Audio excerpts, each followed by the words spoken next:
Well, hello there. Welcome. It is, what is it, 22nd of May. It's just gone 7 p.m. here in the UK. And this is episode 320 of the Pro Synth Network live show. Welcome, wherever you might be in the world. I hope you're having a wonderful day.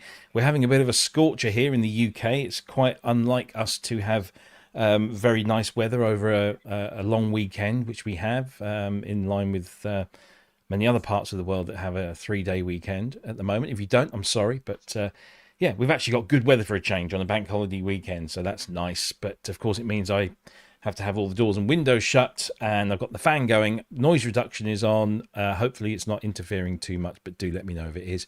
And I'll take my clothes off. So you choose which one you'd prefer to have. We've got a brilliant guest for you, somebody who's a good friend of the show, an old friend of the show, coming back for the first time since they were last on, but for the first time in some time. So we're super excited about that. There's not a huge amount of news this week to talk about, nothing of any real note, but there's some interesting things that we will cover and go through. We've also got a whole bunch of viewer music that's been sent in. We seem to have stimulated some interest, and so we've had lots of people sending in music, which we will play shortly, or throughout the show, just to eat up some of that time that we've got. It's days like this where I wish we just did an hour, but we've got 2 hours to fill, so we've got plenty to talk about, especially with our guest. But before we get there, let me just remind you, if you haven't already, please do give us a like, give us a thumbs up, give us a comment if you like to comment either in YouTube, Facebook or Twitch, whichever platform you're watching on. We see all the messages here, so do get involved, do share your thoughts and opinions. And if you want to ask us a question in one of those chat forums, you can do so by adding a large capital Q and a question mark. The Q at the beginning, the question mark at the end, and that just makes sure it pops up into the little window that we can then address those questions a little bit later on. But as I said, if you haven't already, can you give us a subscribe? That really does help. It doesn't cost you anything, but it just helps us get out there. And of course, if you know somebody who would enjoy watching this show, and they don't already, then do share the link with them and let them know about the wonderful world that is Pro Synth Network on a Friday night. We are completely community funded, so very quickly, just to remind you that you can help keep this channel going by either supporting us on Patreon, where you get lots of free stuff, including instrument patches and decent sampler instruments and exclusive video content. You can also get all of that stuff if you become a YouTube channel member. Both of those facilities will cost you no more than a minimum of $2 a month. You can also obviously give us more if you like, and you can stop and start whenever you like as well. And of course, if you're on YouTube and watching and you just want to make a one-off little donation, we are super grateful for all those kinds of things, and you can do those through Super Chat and Super Stickers on YouTube. You can of course also get merchandise from our merch store, such as t-shirts like I'm wearing here, lots of different colors, lots of different designs, and we're able to take a few pennies from each sale, and that all goes into the bucket to keep us going. If you want to keep in touch with Pro Synth Networkers throughout the week, you can do so at Discord. There's the address, and you can also do it on our social media channels, where we exist mostly on Facebook. We're also on TikTok, Blue Sky, Twitch, Instagram, Threads, and of course YouTube, and the handle in all of those places is at ProSynth Network. So that's how you can keep in touch. That's how you can support the channel. But of course, you can just support us by being here every Friday night and sticking around and saying hi and interacting with the rest of the audience, and of course everyone that is on the show. And talking of people who are on the show, let's bring them in and say hi. First of all, to Mr. Ken Spong, who is looking rather sleeveless there. Yeah. Is it warm?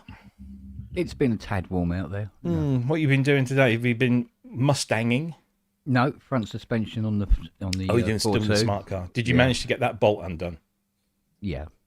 Yeah. We had a small fire, but we still managed to get the bolt undone. Okay. Just a small fire. Yeah, well, a guy suggested, he said, you've got to try and heat it up with a blowtorch. So we did. Right. And, yeah, it did. It went, in the end, it finally went. I'm going to say a small fire. I mean, it's a smart car, so if that thing went up in flames, that still would be classed as a small fire. Well, when I say small fire, I mean the whole car was on fire. The whole car. Yeah. No, because there's a rubber seal that goes around where the nut is, and it started melting a bit, but we put a new one on now. So that spring's on. I've got to do the other side tomorrow. Fantastic. Great weather for it. Yeah, not when the sun's at your back, mate, and you're wearing a black t-shirt. Probably not a good idea. Indeed. Probably not the best idea. Anyway, good to see you as always. I mean, it's been less than 24 hours, but yeah. Good indeed. And of course, we are joined as always by Mr. Andrew Longhurst. Good evening, sir. Yay. Evening. How are you? Yeah, not too bad. Bit warm, bit sweaty, but It is. It's sticky. It's just. It's humid and sticky, which is, it's not that hot, but it's sticky. So we can't complain because we always complain on the bank holiday weekend. It's terrible weather, but I'm loving it. I've been out today and bought some Cointreau, some fresh limes, some tequila. So we're going to have a couple of margaritas tomorrow. Very nice. Very much. And guess what's coming? Guess what's arriving tomorrow? I don't know what's arriving tomorrow. CE Osmos. Oh, lovely. It's Very arriving. Nice. Yeah. Stuff. Can't wait. Enjoy. Don't know where I'm going to fit it. Yes. Got that Which one did terrible you go dilemma. I went for the 60. I went for the biggest. Of course you did. Like you do. Because I'm a knob. I don't know how I'm going to fit it in, but I've got to do a bit of rewiring anyway. So, but I'm really looking forward to it, and I've got a project to work it on. So it's all good. Excellent Very happy. Stuff. Good. Yeah. Excellent. Well, we'll see how you get on with that next week. Get a report back in there.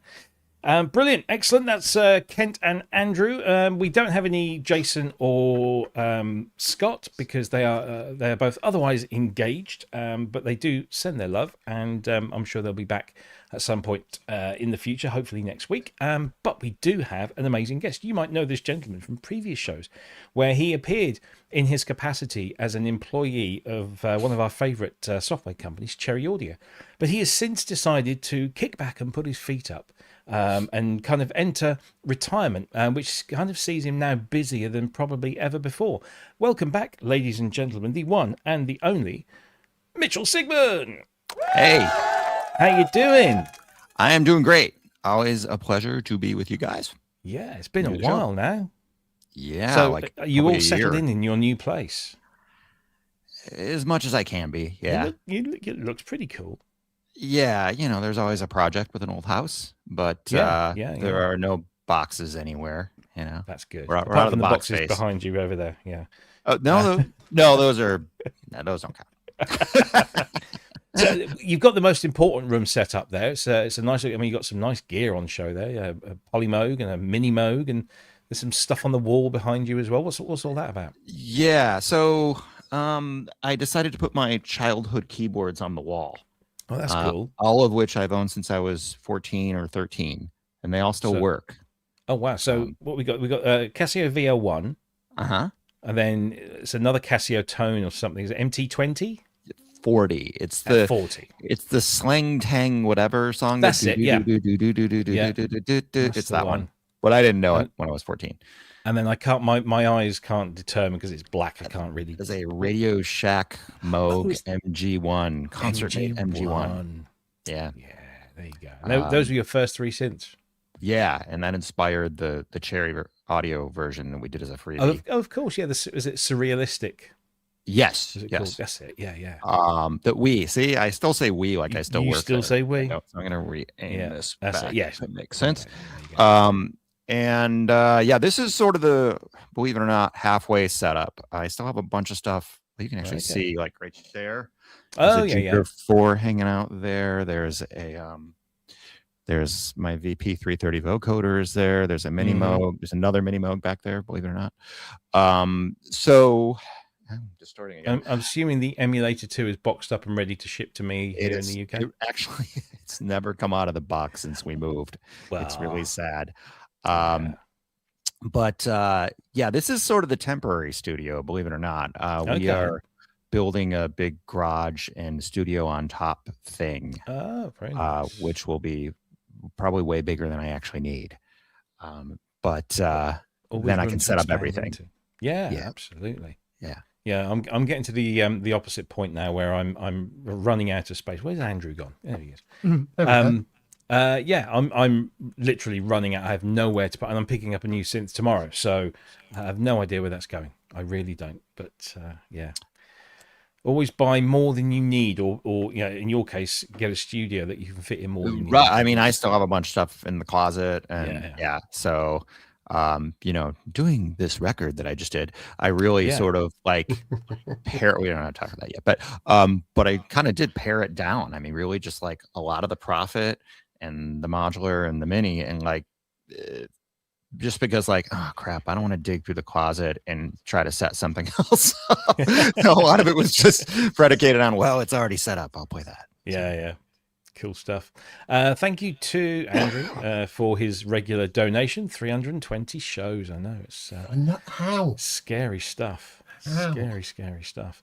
If anybody has any questions for Mitchell, whether it's to do with his studio, to do with his career, I noticed the Berlin poster on the back wall there. How many years were you? About 7 or 8 years with them, weren't you? Yeah, 7 years, 2000 to 2007. That seems very long ago. Yeah, I know. Somebody was talking about something that happened in 2000 and something, like 2005, and you realise that's over 20 years ago, and it just feels like, what? It's crazy. I watched a Kylie documentary last night, or night before last, which is actually, it's absolutely brilliant, I have to say. But they were talking about 97 and then 2004, 2005, and I'm thinking that was only just, oh bloody hell, that's 20 years ago. Yeah. It starts. Yeah, it's crazy. Kent's hair wasn't grey. I think it was. No, it was. Yeah, it was. Kent's hair wasn't hair. I had the grey bits at the side, like that's it. Matey Boy and M. Yeah. Look, Robin really did pull a lot of women. Trust me. Remarkable. I know. Indeed. Something to do with the rope around the neck, but we won't go in. Yeah. Okay. Yeah. Let's not go there. It's only taken like 10 minutes to descend to like, when we were young. Yeah. This is actually, what you're for, kids. I can't help noticing you have a polymoog there behind you. I do. You're a glutton for punishment, aren't you? Yeah, it's got a unique feature. It works. No. Most closely. I mean, it's got quirks. Even after you moved it? You asked the right question. Less good after I moved it. Them all back in. Yeah, just push all these Polycom cards back in again. You want to see that working. Your thumbs, like that. Yeah. It's not as good as it was before I moved, but it's pretty good. I made a pretty nifty video with it last week, which we'll talk about later. Yeah, we'll talk about that later. Can't play it, but you probably could play it because it's not. Oh, I don't know. The algorithm doesn't like us. I think we're on someone's hit list because every week we're getting stung for something. Right, but I played it live. It's what I mean. That's true. Yeah. All right. I will risk it. I'll risk it. I'll dig it in. I'll dig it out and put it in a little bit later. But 2 words. Okay. Rick Beato. Yes, but Rick Beato's got like over 1 million subscribers and sells other stuff, and this is our only revenue. Yeah, stream. I know. But I mean, talking of which, right? Okay, get this, and this was a weird coincidence. This week we got a copyright claim for this guy's music. Yeah, the weirdest set of circumstances too. Yeah, it was when we did the Mercury 8 video with Cherry Audio. Mitchell wasn't even working there, but one of Mitchell's pieces had been used on a promo. I think it was for Synth Stack 6, and during that thing, I just played the promo for Synth Stack 6. And we've never had a claim for anything that we've done with Cherry before. And then all of a sudden, obviously, a bot somewhere has gone through and said, "Oh, hello, that matches up with this." And so now we're having all the money from that video, which probably doesn't generate any money now anyway, because it's like, 35 episodes ago. But yeah, it was weird. It's just one of those things that, and I think we've had 2 or 3 now where we've been picked up literally just on the music from promo material, which people put out for us to learn about their stuff, and yet we get a claim. So I raised a dispute with the musician. No, I raised a dispute with YouTube, and we know it's not you that's doing it. Well, we hope. No, what's creepy is I don't even have control over it. I mean, it's my music. Exactly. There's no other writers. I own everything, top to bottom, publishing everything, and it's like, okay, yeah. So well, we submitted a fair use claim just to say, look, we were just, it's a promo, and hopefully, a lot of the time they do say, oh, okay, yeah, fine. But sometimes I hope that's don't. okay.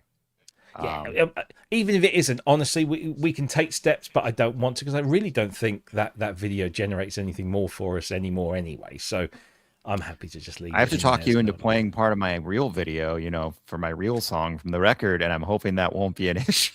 Yeah, I think that might. I think it might. That's the only problem with doing this, is that you do. I think you can play like a very short thing, but then you just don't really get the impact. But we'll see. And say there are things that we that can be done. So not a problem.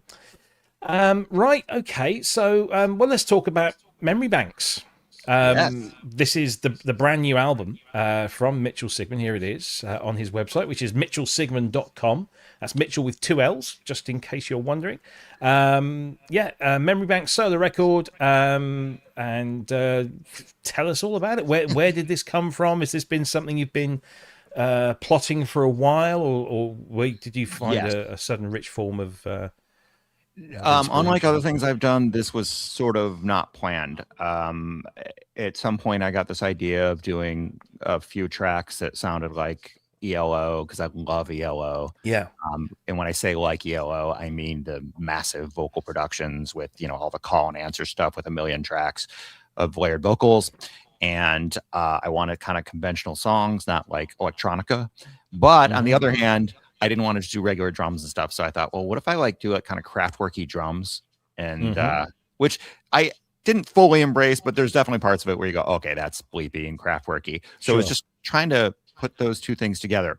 And initially, this is before I moved, so it was a couple of years ago, it was like 4 songs I was fooling around with.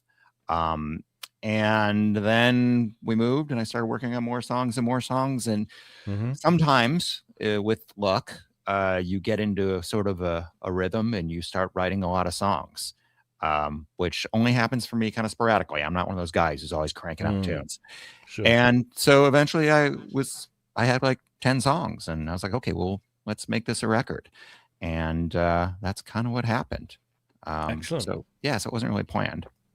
No, and I like the blurb on your website. All original love letter celebrating the futuristic futuristic musical visions of ELO Kraftwerk APP.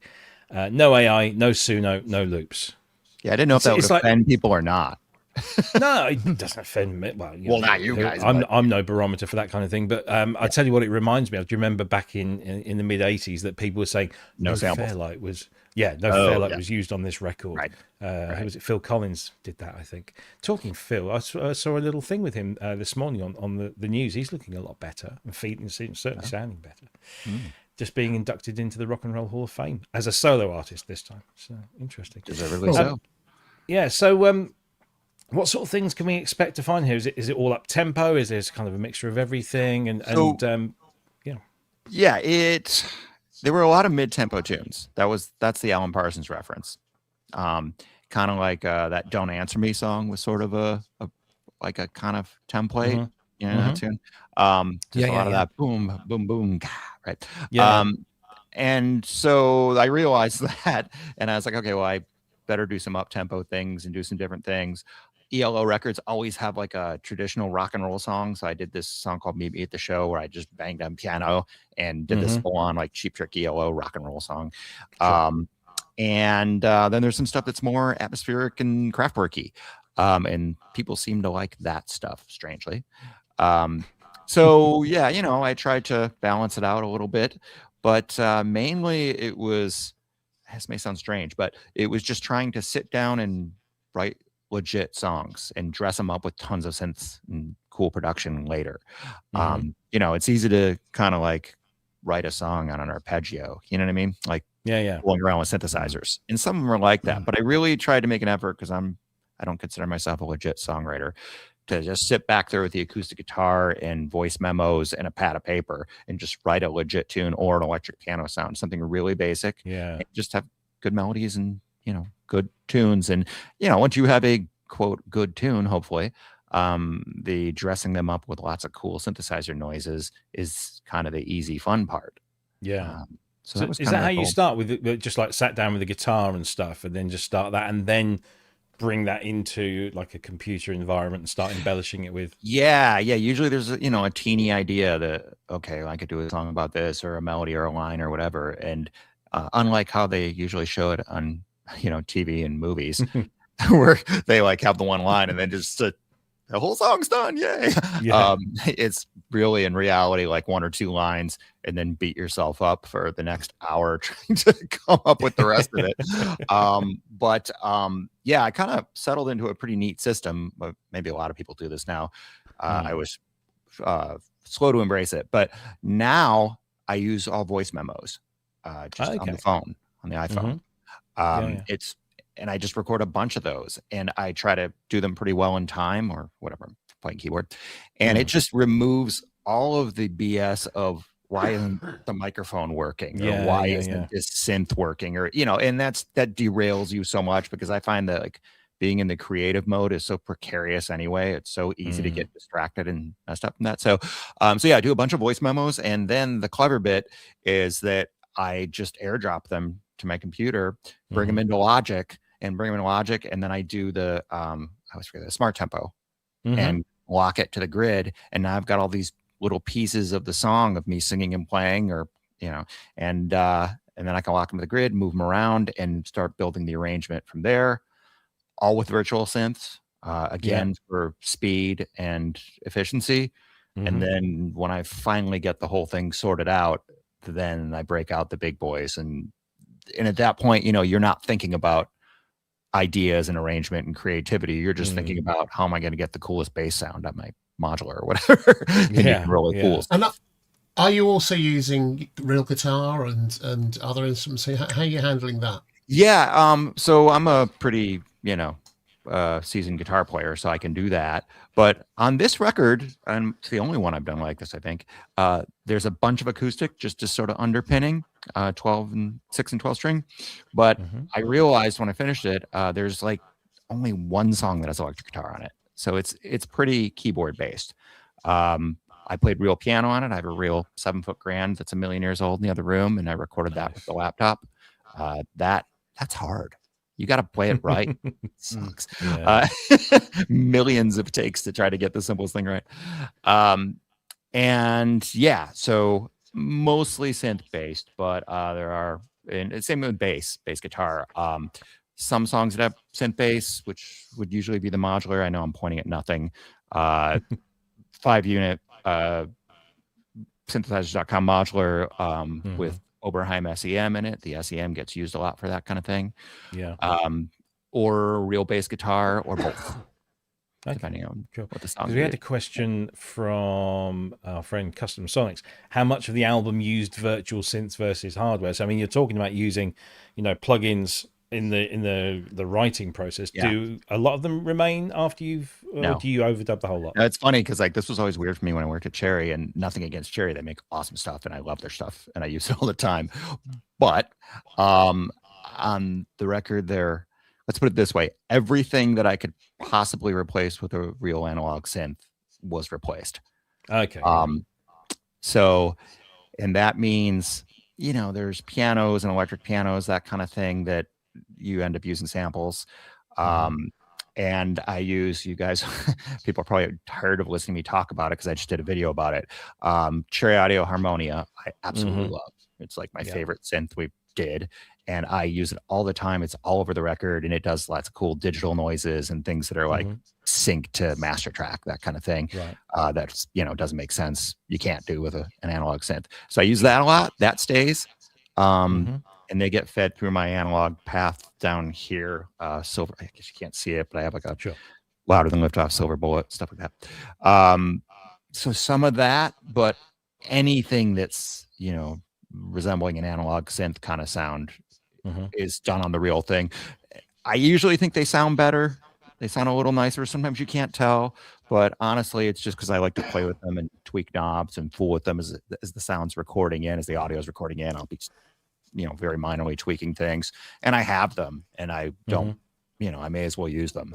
Yeah, absolutely. When you do that, do you you've created a part in in a plugin. Do you then trigger the hardware synth over MIDI or CV or something, or do you just play it all back in? Do you use the technology in transferring from the software to the hardware? Yeah. For bass parts, always use the modular, almost always, and I'll trigger it, and I use an Expert Sleeper's Silent Way setup. I've got the module to do that because the timing is just fantastic. It's better than MIDI. It's a pain in the butt to set up. It's way more hassle, but yeah, I'll use that for super tight timing on the bass. Most of the stuff I do is playable, so most of the time I'll just play it by hand. I'll literally hit record and just play it by hand, do a bunch of takes. Especially like with the polymode can't be MIDI'd, so yeah, most of the time I play parts by hand. It's kind of fun. Same with the Mini. The Mini, there's a lot of melody lines on the record, or sometimes I'll play this guy, the Matriarch, and I'll just play them by hand. I'm not doing techno with a ton of 16th notes and stuff where it has to be super duper tight. Exactly. Yeah, cool stuff. We had another question here from Nick. Question for Mitchell: is John Crawford as much of a creative genius as it seems, and does Dave Diamond have a better collection of synths than you? That's a good question. I have good answers. Okay, go for it. John Crawford, I've only met him like one day when we did that Bands Reunited for VH1. If anyone's seen that, there was like a reality show where they brought bands together. Yeah. He's a really nice guy. He's the sweetest guy you'll ever meet. However, he's a songwriter guy. He is not a synth guy at all. Right. Those guys love Ultravox. And they, he's totally the songwriter guy. So he's not a technology guy. He just, that's not who he is, but he's a great songwriter, or was a great songwriter. So that's John Crawford.Ave Diamond is the opposite. He is a total synth guy, and he used to come to Berlin shows, and he'd nitpick me. That's the kind of guy he is. I mean, he's a cool guy, but he's definitely the kind of guy who, he tells you what he thinks. As for his collection, so here's the story. He does have a cool collection, and I probably told you guys this story before. He lives somewhere in Northern California now. He doesn't touch his old synths at all, but he had a PPG Wave 2.3. I'm sure he still has it. And I got wind of this years ago, and I have been pestering him for years to sell it to me. And I got it to the point where he would, but it was like, okay, well, here's the thing. I don't want to send any of this stuff. You have to come get it, which was pretty far from me. And now it's 3,000 miles away from me now that I've moved. And the other condition, and the reason why I didn't do it then, was he had a Matrix 12 and he had a bunch of other stuff, like little not important things. And he only decided to buy it all. He wouldn't sell it piece of separate. Yeah. So, and at this point, all this stuff has gone up so much in value that it would have made sense for me to just say, here's 20 grand, give me everything. Yeah. And he would have probably given it all to me and go out there. And now everything's, I don't know what a Matrix 12 costs now, but it's a lot. And the PPG costs. So I think that ship has sailed. But yes, he did have some cool stuff. So cool. Excellent stuff. Thanks for the question, Nick. Guys, have you got any questions for Mitchell before we sort of keep going on? Anything that you want to ask? I do, but Ken, have you got anything? No, it seems pretty well covered. Yeah. So, where do babies come from? No, that's a different question. Mitchell, lots of people that watch this show, and lots of us in this community, we all do this stuff. I've been lucky enough to do it professionally, sort of in one way or another, but not for a long time. And I think all of us are looking forward to some point retiring so that we can actually use these things properly, because there comes that point, doesn't there, when you've got all this kit, but you've got a day job, that actually sitting down and recording is almost the last thing you want to do, because you're not feeling it.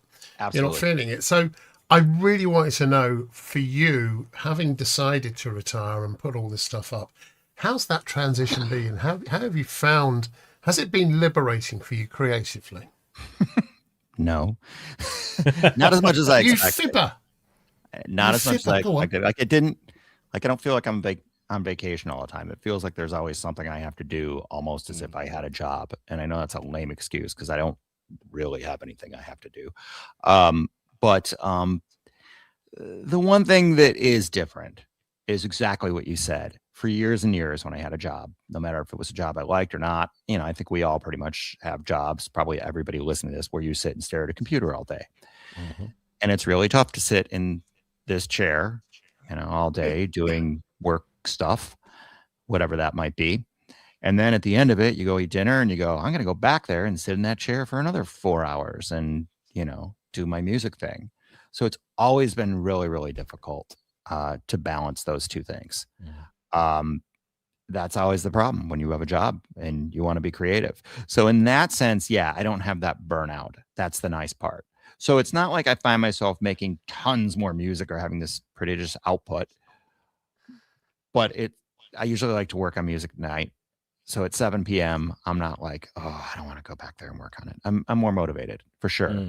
And yeah, it made it easier to finish a record. I mean, this record took me ages, but it was because we moved across the country. I lost both my parents. My wife lost her mother. I mean, it was just all this stuff happened. But generally speaking, if I was to set out to make another record now, yeah, I could probably do it in a couple months and it wouldn't be too hard. So that part's great. I think what's interesting is I tend to find I write music better during the day because I've just become so used to working during the day. But that's a whole other thing. The other thing I was going to ask is having come from using mostly virtual synths and computers when you were working at Cherry and elsewhere, the whole idea that you're now recording by just putting a sketch together using virtuals, making voice notes. I do the same thing, by the way. Making some voice notes, then sticking it onto the system, and then replacing it with hardware, with the real hardware. Because you're playing it in yourself and you're doing multiple takes until you get it right, it's not like you're looking for a part so much anymore. It's about getting that part right. How do you feel about the feel you're achieving by putting all this stuff in manually? How does it all mesh together for you? That's part of why I do it. Especially like I hate to say like with this record, but with this record, I did want it to kind of have an old school feel. And I had a little bit of an epiphany where it's like, well, I've been recording guitar and bass forever. And I'm not the most incredible guitar player over me, but damn, I can play eighth notes with a click really, really, really tight. So it's funny, I don't play keyboards as tight as I play guitar. But anyway, I just had that thing of like, well, you record guitar and bass that way. You're not sequencing them. I mean, occasionally you might do audio quantization if you really, want to tighten something up. But generally speaking, yeah, I was like, okay, well, I play guitar and bass, so why not do keyboards that way? And when I listen to the records I love, when I listen to like old records, like anything pre-80s, pre-sequence era, right? People played stuff, it was really played live. And you had to get good at it, right? Yeah, I mean, yeah, but I just think like in terms of like how long you hold down notes. I mean, not even just tightness, but how long you're holding down notes is a little different than if you did it with a sequencer. If you're just banging away on a part, it's going to feel a little different. And it's bad enough that I don't have a band. Like to me, that's the number one limitation of the way I work with vocals and with parts. It's all coming from the same person and the same, rhythmic feel. So that's kind of a limitation. So I figure by playing stuff live, I can at least get a little bit more of a feel. And it's fun to play the parts. Like if you don't have any sort of, I know you guys do a lot of work and a lot of people do a lot of work where like, okay, deadline thing, commercial, whatever. I don't have that. I have the luxury of having my kind of convoluted workflow. It's not fast. So that's part of the reason I like doing it. It's not, I don't know. Is it better? I don't know. Do real analog things sound better? I don't know. It's the reason I asked Mitchell is having listened to a lot of your album now, it does have that sound. It has that really, it harks back to around about late 70s, early 80s. Just to that, it's really lush. You've managed to capture, it's a really rich record in terms of the textures and the way the things hang together, and also the timings, the pushes and the pulls. Yeah. They're not uniform, but they work. Good. They work all the way through. So hats off to you, matey. I think you're doing a great job with that.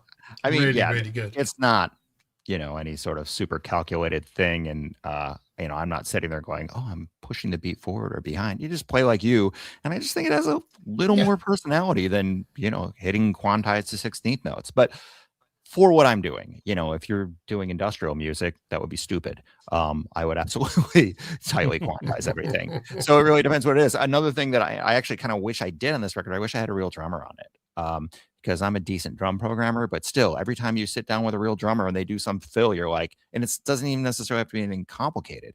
You go, oh, Robbie's going to volunteer. I can tell. Is that right, Robbie? Oh, do you know, if I had my drum kit set up, I'd do all the MIDI and I'd send it over. But I've done other things that way. I don't know why I didn't do this one that way. I probably should have. But I was amazed because we talked to Jem Godfrey from Frost and many other things as well. And the last Frost album, his drummer is Craig Blundell, who plays with Stephen Wilson and many others. And I said, how did you record that? And he said, oh, he just did it all in a Roland V drums kit and sent me the MIDI, and I just put it into Superior Drummer. Done. Yeah, it sounds amazing. On my last record I did, on the Outbound record, I had a friend of mine play like in his apartment on his little flip kit, and same thing. We just used the MIDI. The only thing we did live, because that record kind of had like a Floydy feel, we recorded live like ride cymbal just to get the swish of it. While he was playing. And that came out really cool. Nice. So that is a way to work. But you said you haven't got a band to sort of back you up with this, but am I right? You are playing with a band at some point. I've seen you posting things. Are you playing with a band at all? Oh, like in another project sort of thing? Huge tangent things. I'll try to make it brief.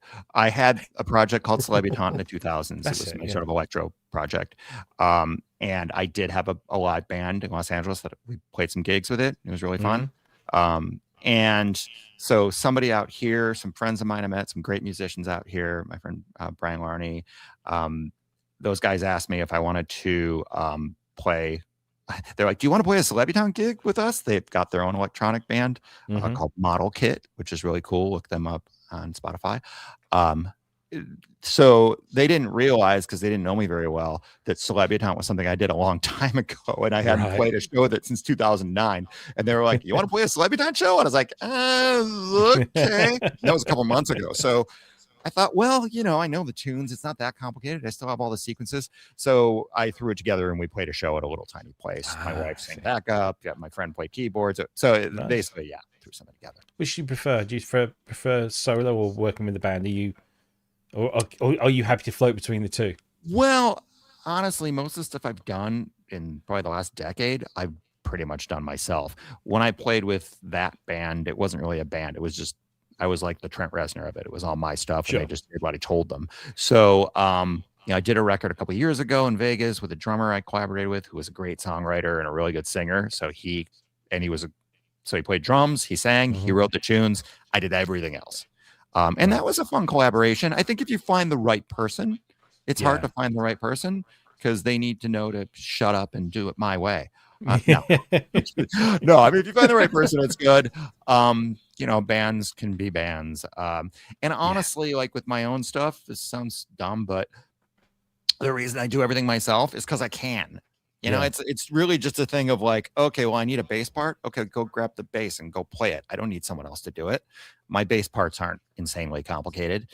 So it's really just out of like almost like laziness and convenience that I may as well do it myself. That's kind of how I feel.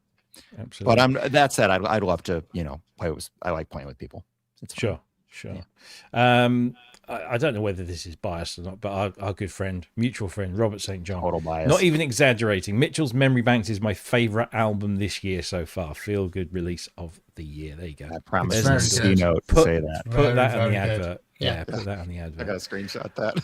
There you go. Yeah. Done. So he also says, and this is something I think a lot of us have to deal with. I know I do. I've been sat in this chair since like 8:30 this morning, and I've only got up to go to the toilet and eat. Not at the same time, by the way. But yeah, a lot of us have, our studio space is also our kind of day job space, and the lines get very blurred, and it's you come in here to be creative, and all you can think about is emails from work or stuff. So, it's tough, isn't it? Sure, it's not easy. Yeah. I was going to ask Kent a question. Your Polymoog, Mitchell. I know it's moving it. Anytime you move a Polymoog, it's going to break because of the casing. Has anyone ever tried bracing the Polymoog case, the cabinet, so that doesn't happen? I mean, they're actually really rigid. They're actually strangely really well built. Kent may disagree with me, but they're actually built like a tank. They are built like a tank. Yeah, they are. But that's not the that's not the real problem. I mean, they can do what they call lozenging, which is a twist on its axis, and it makes the Polycom cards pop out. But the thing is, the electronics themselves are so delicately poised that just moving it will make it fail. There must be about 500 plug connectors in there, and they're susceptible to things, like tarnishing and stuff like that. So, and when you move them about, any vibration and stuff, and it makes the plug sit slightly differently, and suddenly there's 2 or 3 functions on the machine that's just not working anymore. Yeah, every key has one of those poly cards, which has, Kent will know how many connectors on it, but it's like, imagine having something that has 73 Atari cartridges popped into it at once, or whatever. It's essentially that's a lot of copper connectors. That is a lot of copper connectors. Yeah, and I gather they were pretty chintzy. Yeah, I think it's because it's a fairly common thing with vintage gear where you have got cards that will just become unseated. I know with Fairlights, you only have to look at them the wrong way, and the card will just slightly pop out of its thing. And then whenever you move it before you turn it on, you just open up the panel and you just go reseat, and then you'll power it up, and generally works. Well, you used to get it on Jupiter 4s, even though and they're screwed down. So the card goes in the slot, and then you screw down the top of the card. And you can have a voice fail, and you unscrew it, take it out, put it back in again, do up the screws, and suddenly it's working again. Yeah. Same with the Korg PS series. Exactly. It's tarnishing of the because sometimes you'll have like a solder or like a silver oxide against copper. And then they shouldn't be. On the Polymoog, you have to take the top off, and then to get at those cards, there's a couple circuit boards, and they're kind of on. At least they hinged them. Yeah, you got the 2 hinged. Well, take out all 3 hinge up, don't they? Yeah. Yeah, you got to take out a bunch of screws, and then they hinge up, and then you can get at them. So it's not really a simple, quick matter to reseat those cards. Yeah. And they're constantly falling down and taking the back of your hand off. I always shove like a roll of like tape. So like, If we had a dodgy connector on a Fairlight board and reseating didn't work, you used to get a pencil eraser, and you just get the edge of the card, and you just go rub it on like that. Just rub it off, put it back in, and it would generally work. So yeah.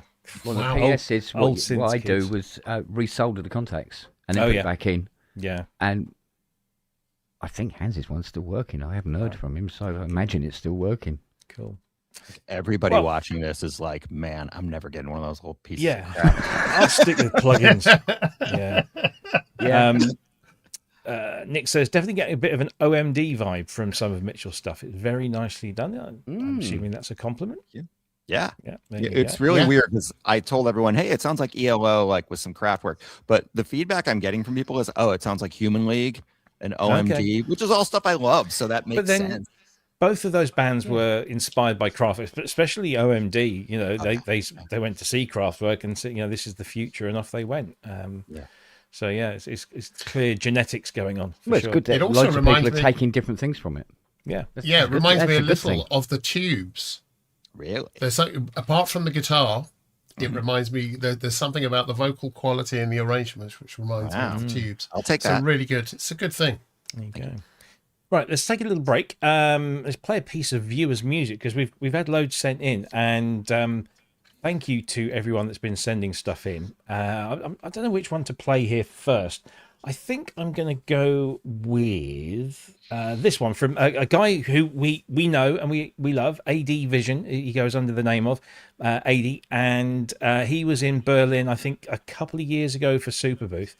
And I don't know if his trip inspired this piece of music, but he certainly used Berlin as the film background for this piece of music, which, let's just play it, see what you think. This is AD Vision.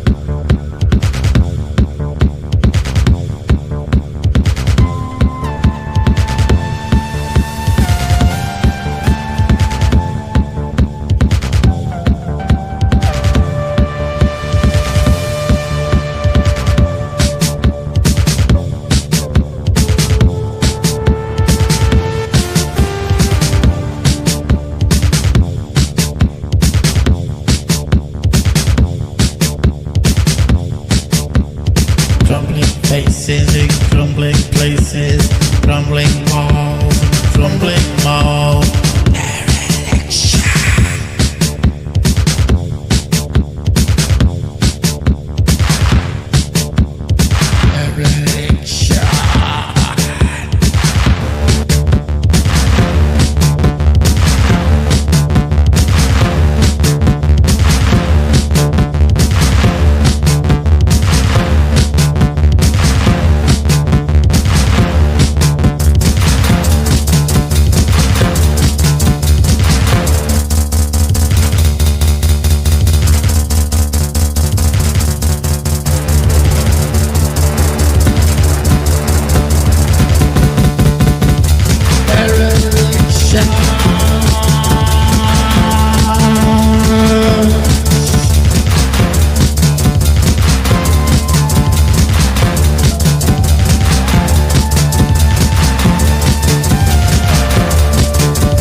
Industrial crime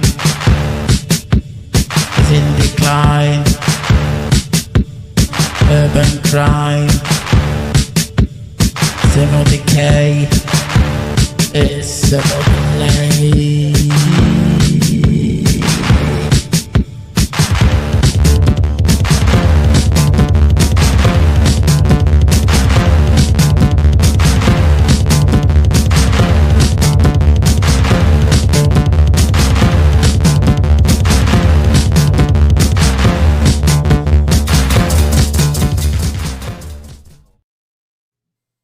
There you go. That's Dereliction from AD Vision. Thank you for sending that in, mate. I really enjoyed that. I think the music fit the video, or vice versa, very well indeed. Some familiar sights there from a few weeks ago. So thank you very much for sending that in. If you want to send your piece of music in, please do.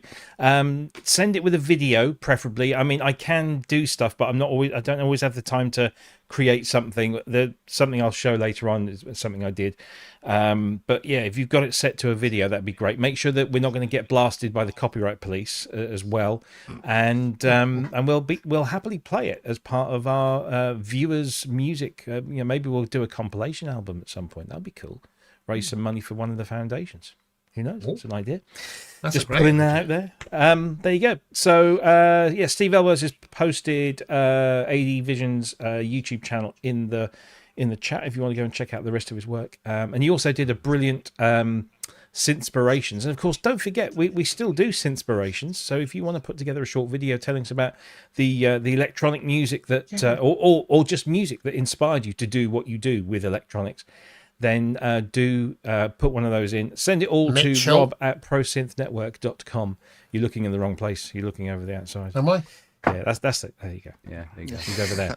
Yeah. So much more sense. Indeed.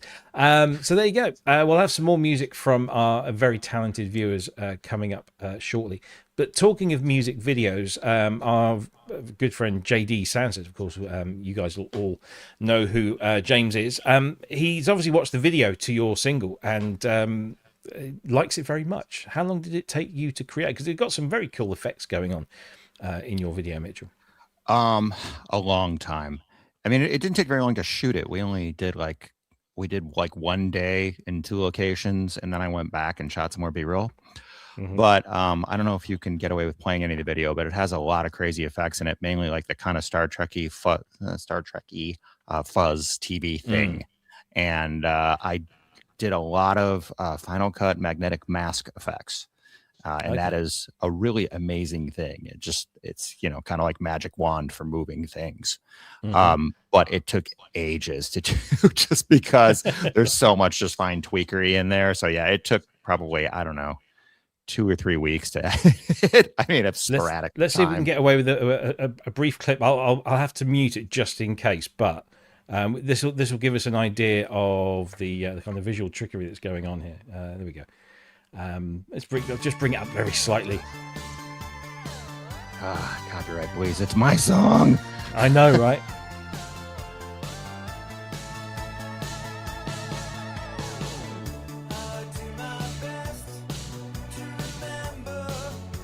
There we go. So, in total, from sort of concept to final production, what are we looking at time-wise there? 3-4 weeks, I think. Yeah. That's a lot of effort to put in, isn't it? For one guy and the piece. What are you using Final Cut Pro? Yeah. Yeah. Somebody helped me shoot it. My friend Pete Williamson out here in Connecticut. He shot it. I mean, believe it or not, this whole thing was done with my camera or with the camera on my phone. Yeah, iPhone 16, not even the fancy one. And I used a what is it called? An Osmo gimbal. Yeah. They're like they're like $120 on Amazon. So we use that. And it actually, for some of the shots, I actually shot myself walking around, and it's got that tracker in it. It's amazing. Like it just follows you around. So the stuff you can do for nothing. I mean, this video, the budget was nothing, zero. We just went around cool places in Stamford and walked around and shot video, and the quality came out super awesome. And like I said, with the the masking effects, you can just do amazing stuff. Yeah, that's cool stuff. So let's see if we got any more questions here. My Logify says, does Mitchell Sigman like the song Metro? I answered in the chat. Okay. It would be terrible if I didn't, right? Can you imagine where you hated the song? Absolutely. No, I love the song. I mean, I was 13 years old, so it was actually super duper awesome to be in a band and playing it all the time. So, yeah, absolutely. Obviously, we know you from your days at Cherry Audio. Do you miss it? A little, yeah. I mean, designing synths was fun for sure. So I mean, we did a lot of stuff. So I just kind of got to the point where it was like, okay, I kind of ran out of gas a little bit. But and also, we were sort of raising the bar on like when I first started doing it, I was doing them really flat, and they were kind of not as fancy. And then Mal Meehan came along. He's an ace 3D guy and started doing all the 3D stuff and really upped the game. And I'm not a 3D guy. I'm good at figuring out where things should be, but my skills are limited. So, yeah, I mean, of course, I mean, the people were great. And as I used to say, like, I had the dream job of drawing pictures of synthesizers all day long, right? How bad could that be? Yeah, exactly. Right. Okay, let's just have a quick look at some of the news topics. There's very few news topics, and we'll get Mitchell's input on these as well. This one, I'm going to kick off with this one because this is a bit close to home, and I think this is I mean, it's going to have limited appeal, all right? I will say that much. But what they've done is incredibly cool. So this is the news that a company called Freshwater Instruments, who are based in Australia, they are headed up by a former Fairlight program manager from back in the Series 3 days. They have developed this card called the FI50A CPU card. If you've got a Series 1, Series 2, or a Series 2X Fairlight CMI, this card replaces the entire collection of computer boards. So the memory, the disk controllers, the light pen, the graphics, the CPU, the main CPU, everything. You can pull all of those cards out, put this one card in, and you then get access to a whole wealth of improvements, not least the fact that this will have your Fairlight booting in under 5 seconds. In fact, I think somewhere in the specifications they say it will take longer for your monitor to warm up than the actual Fairlight to boot. You'll also get things like display output ports, wireless connectivity, Wi-Fi. You can plug in ordinary keyboards and mice to use if you don't have a light pen that works. There's a whole bunch of very, very cool stuff going on in this board. So this is basically bringing a Fairlight CMI right up to kind of modern day standards. You get USB ports, so Wi-Fi connectivity, so you can send samples over Wi-Fi, which is just crazy when you think about it. And if you don't like it, or you need to sell the machine on, but you want to move the card to somewhere else, it's completely reversible. It doesn't involve any resoldering of any parts or anything like that. You just simply pop out the CPU, the memory, the control cards, the graphics cards, the MIDI processor cards, and you put this in, and it just replaces all the functionality. And it comes with the operating system optimized, the original operating system optimized, along with a full library of licensed sounds. So you're able to use these. You get 8 gig of sample storage on board, so that's the equivalent of 6,000 Fairlight floppy disks, which is just crazy. It's just a turbocharge for your Fairlight CMI. Now, considering that there are not many Fairlights left in the world, and 3 or 4 of them are sat here, this is going to have a very, very limited appeal. But I think what I really like about this is that there's this small community of very, very clever people keeping very old synthesizers alive with some very ingenious use of modern technology. I think this is great. I do have a price, although I'm not entirely sure if I'm allowed to say what it is because it's not on the website yet. But for Fairlight owners, I would say it's a reasonable investment to keep the machine going for probably another 40 years. And Kent, as our resident restorer, repairer, and bringer back to life of synthesizers, what do you think of this? Yeah, bring it on. Yeah, absolutely. Yeah, absolutely. Yeah, I mean this is what's happening now, isn't it? It's got to the point where why are we trying to keep this old technology going? Can we just put something more modern and more compact and more efficient in its place? Keep the sound, yes. Keep the controls and the weight and all the rest of it, but have something that's like just more reliable and and doesn't heat up a room like a 3-bar electric fire in the corner. Yeah. And yeah, I mean, there'll be people with a 2X. It's going to be surely sitting in the garage going, well, yeah, all the computer packed up, and they're seeing this and going, hello. Yes. You mean to tell I can just pull these 6 boards out, put this bugger in, and I was like, and we're off. I'll have some of that, please. Mm-hmm. Absolutely. Yeah. Yeah. So there'll suddenly be a lot more Fairlights around than there used to be. Well, of course, the one of the other benefits is that I'm trying to remember, in a Series 1, 2, and 2X, I'm just trying to remember how many fans there were in there. There were a few. There were certainly more in the Series 3, but they were there to keep all the things that generated massive amounts of heat cool. And in particular, that was the RAM boards, because the memory got very warm. Yeah. And the disk drives as well. Well, this replaces the RAM. This replaces the CPU with a modern, very energy efficient CPU. Yeah. So you can potentially unplug the fans and now have a silent Fairlight sitting in, which of course was unheard of. Unheard of. Yeah. How many Fairlight systems are out there? Do you think that this would be compatible with? Well, I think, from the research I've done over the years, there was probably 300 to 350 complete systems from the Series 1 to the Series 3 that were ever made and sold. So we're talking, you got to think that, I mean, of all the ones I've got here, none of them are fully operational. None of them, I could just pop out and fire up and go. They would need lots of work on.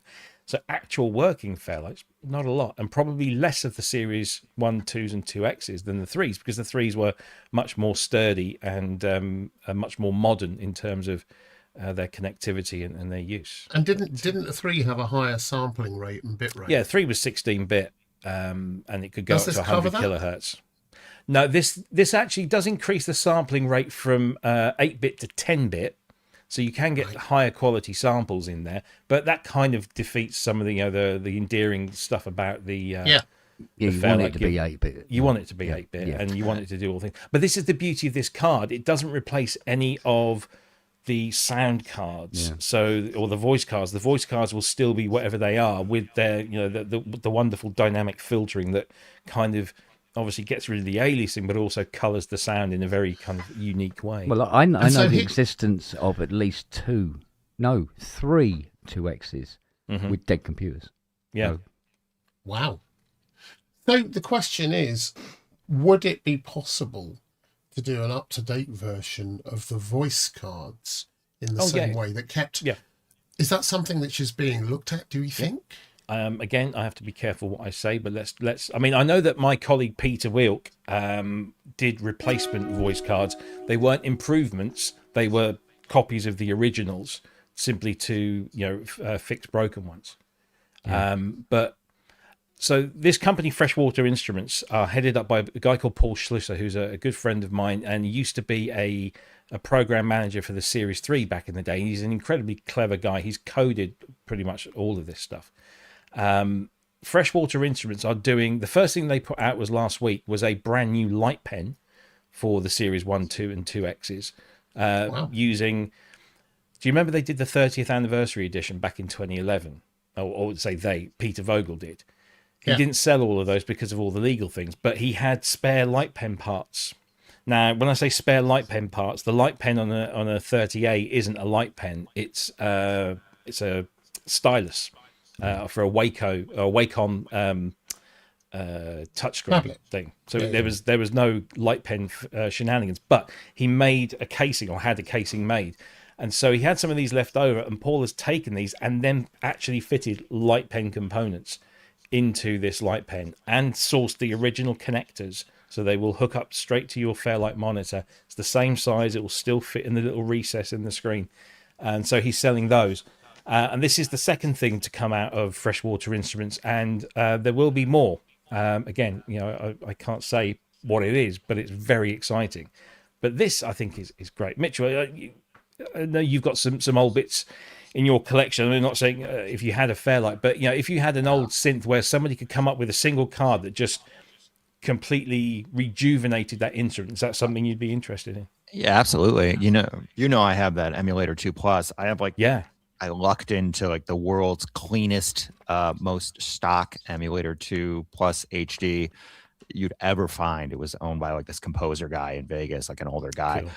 And but I honestly don't use it because it's such a pain in the butt, because you can use the library in it pretty easily. I've got one of those little USB disk things in it. But if I could get samples back and forth to that thing easily, and that's the thing. There's ways to do it, but they're really convoluted.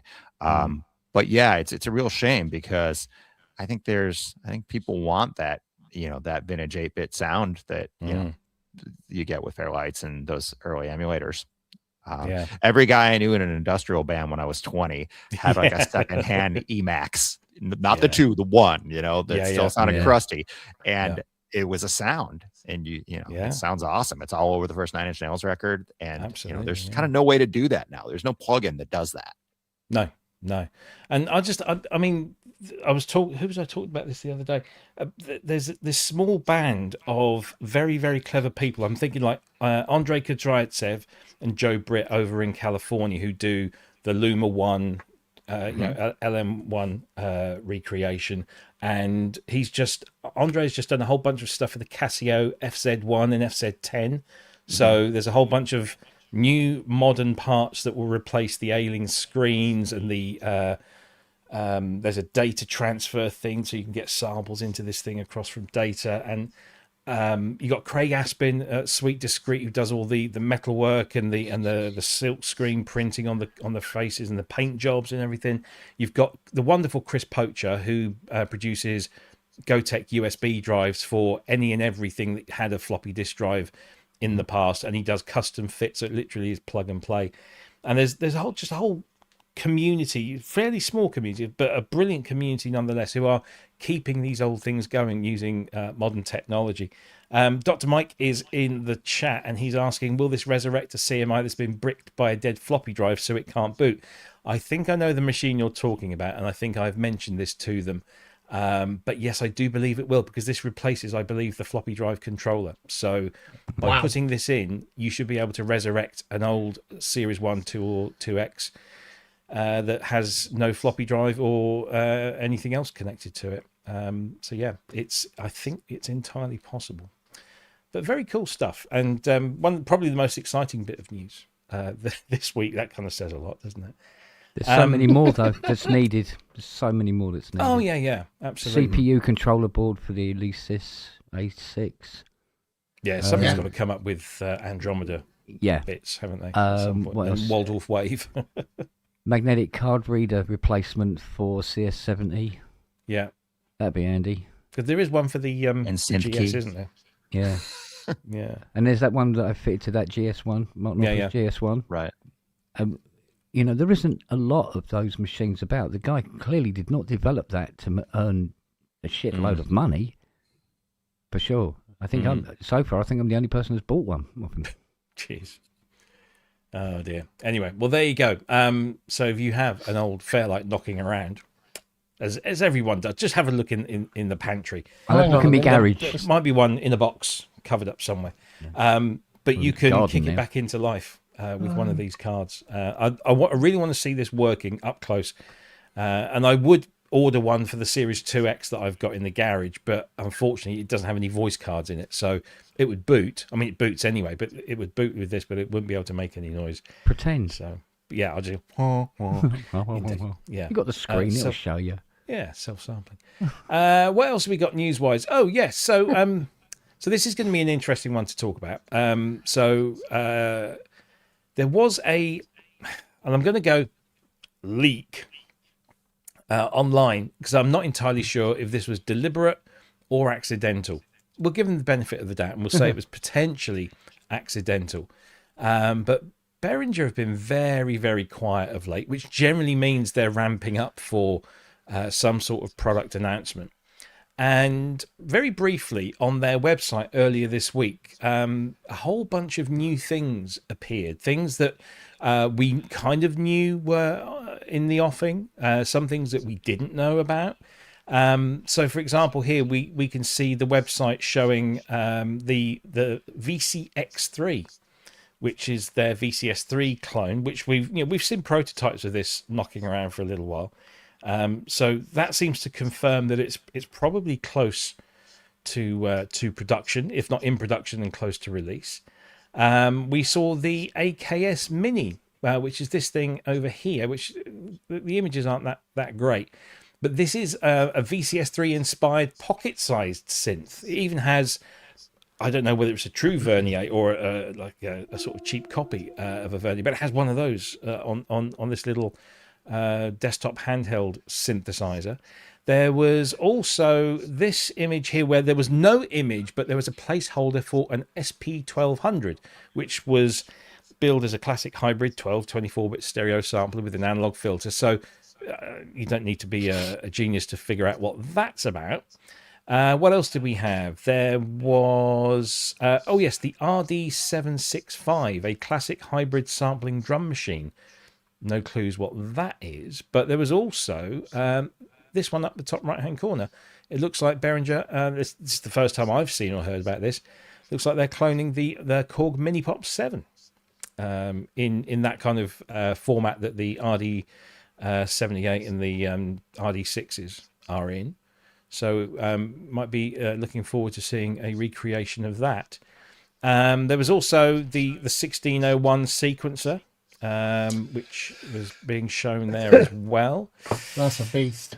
But no sign of other things that we have been waiting for. There's a whole bunch of like new controller and clip launching things going on there.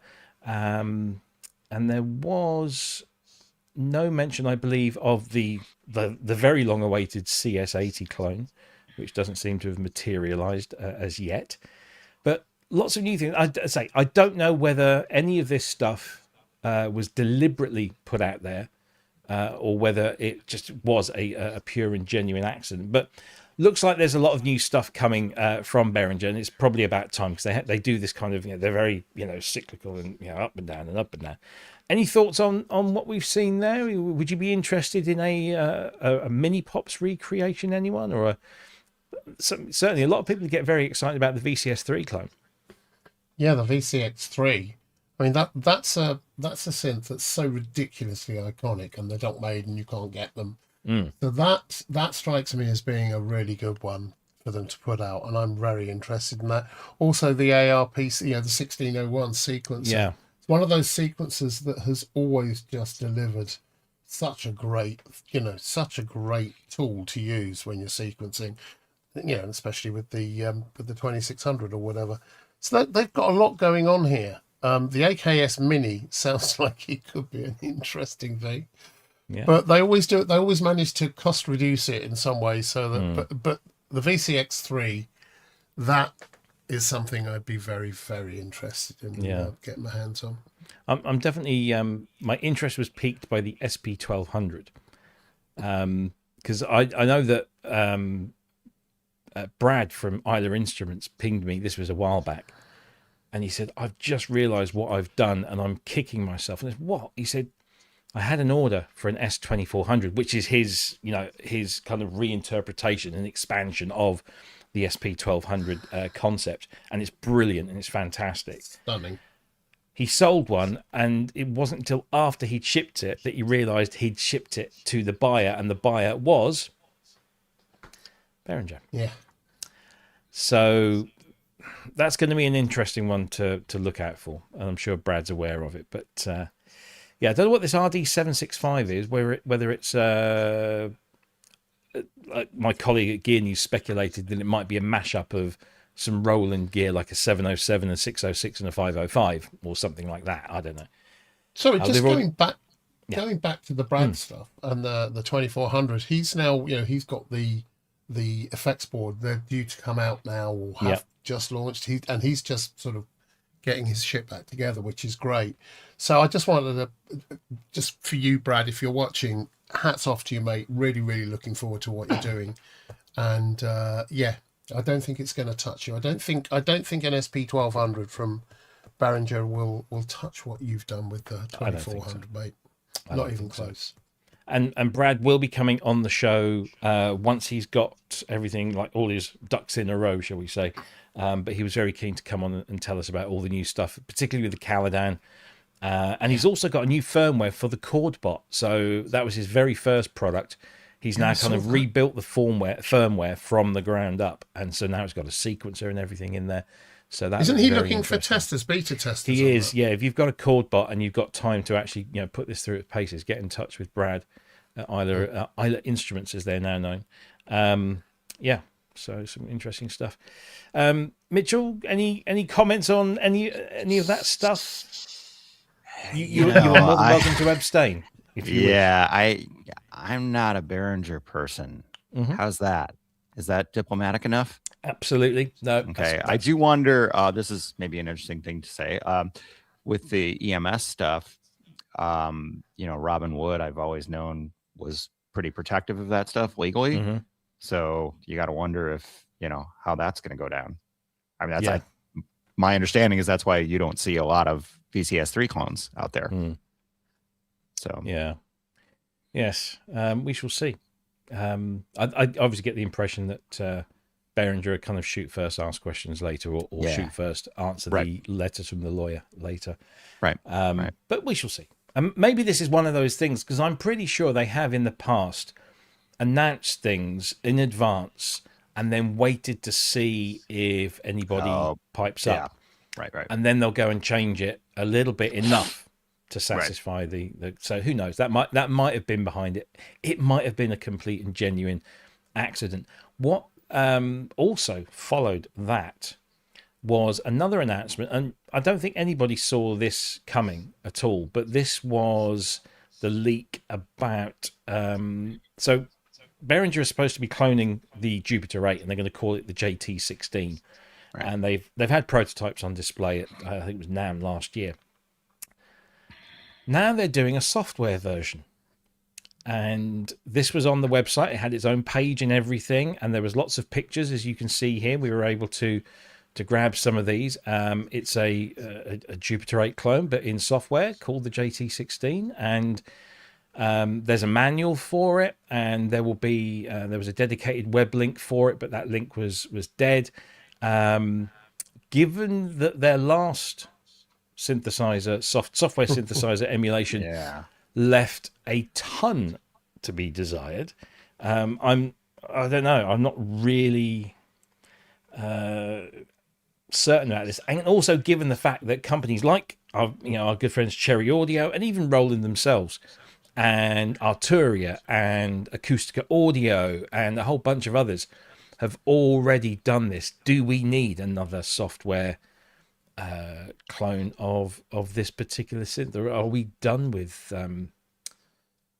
Jupiter clones? I don't know. This doesn't excite me really. It was just like, oh, that's interesting, and then move on. I don't know what you guys think. Unless they make it really cheap, right? Well, yeah, that would be the idea. The last one was free, but then I wouldn't pay for that at all. But for the price of other people's emulations of this, which weren't and still aren't that expensive. If you find a deal, you can get them for sort of 50 quid. What's Cherry Audio one's $59? Yeah, and it's compatible with the hardware. Yeah, and it sounds amazing. And it sounds really good. So I'm not quite sure what they're doing here, other than to enter and either spoil the market or to set up something else. Maybe they learnt from that first thing they did. They learnt enough to say, you know what, we've got to put together a dedicated software plugin division, and maybe that's where this is heading. And they wouldn't run into too many issues if they're just doing software versions of their own hardware, which is, so it could be a very interesting and strange strategy, but it could work. Who knows? I'm going to say, spot the marketing guy. There he is. But it's true. It's true. It's on sale now. It is. It is. I wonder if maybe this could be a standalone plugin, but it could also be a librarian editor controller. You could slip this into your DAW and manipulate the hardware from here. I don't know when it comes out. It's worked for Arturia with Mini Freak V, and there are various others as well. That might be the thing. I don't know. I mean, that's a sensible explanation. Yeah. I just can't see any reason for doing it. Especially when and people know I did sound banks for the Mercury, the Cherry Audio. God, we know. Yeah, jeez. Yeah, I know. But the thing is, they took what was a good instrument, which honestly I wouldn't give house room to. The original. I know everyone loves it. I wouldn't give house room to it because it didn't have aftertouch. It was limited in all sorts of different ways. Great synth. What Cherry did was bring it smack bang into the 21st century, and with the additional modulation and all the patching and everything else they did on it, it's immense. It's absolutely immense. Yeah. Absolutely. Yeah, all right, Robert. Bless you. Ken, you're sitting there rather quiet. I mean, you've no interest in this, do you? Do you really want me to talk about Behringer? No. Go back to sleep. Go back to sleep. You're fine. Let's talk about something that is cool. And this is from our very good friend, Mr. Mark Barnes, up there in Scotland. He has done an incredible back. And Andrew, you'll be able to try this out with your Osmo CE that's arriving tomorrow. This is his second bank of sounds that uses Arturia pigments as the sound source, but has been designed with MPE in mind, and he uses an Osmos to create these sounds and play them back.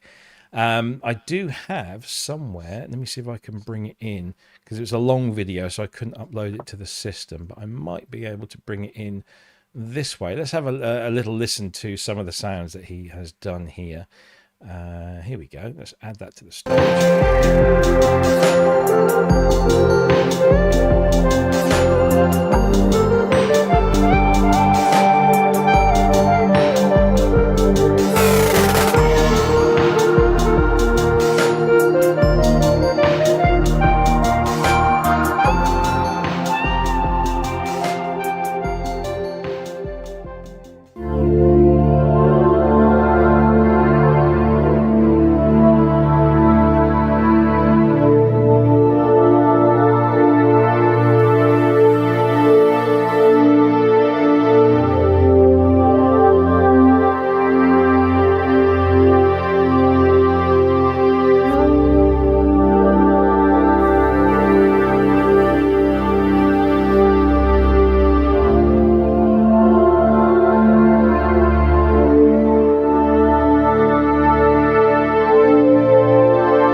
So there you go. That's Mark Barnes' second bank of sounds for... Oh, it gets back on screen. There we go. Second bank of sounds for the Arturia Pigment 7 synthesizer using MPE.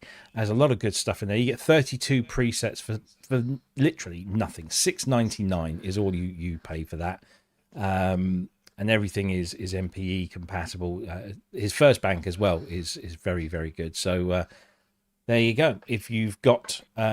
it doesn't have to be an Osmos. As long as it's an MPE controller of whatever description, these will work. And obviously, we all know Pigments is an amazing synthesizer. So, yeah, there we go.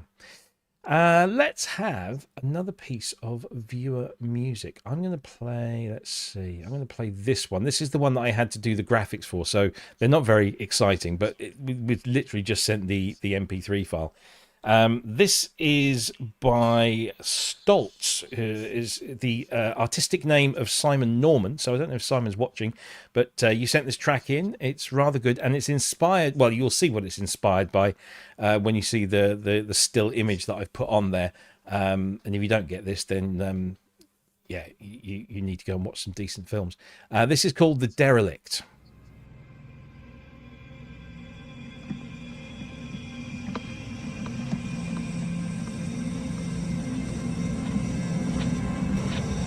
There's a layer of mist, just mist covering the egg. Reacts when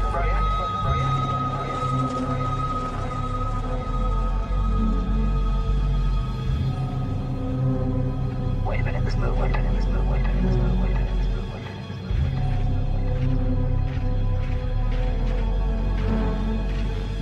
It's not life, organic life, organic life, organic life.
There's deciphered part of it. It doesn't look like an SOS. It looks like a warning. Like a warning. Like a warning. Like a warning. Like a warning. Like a warning. Like a warning. Like a warning.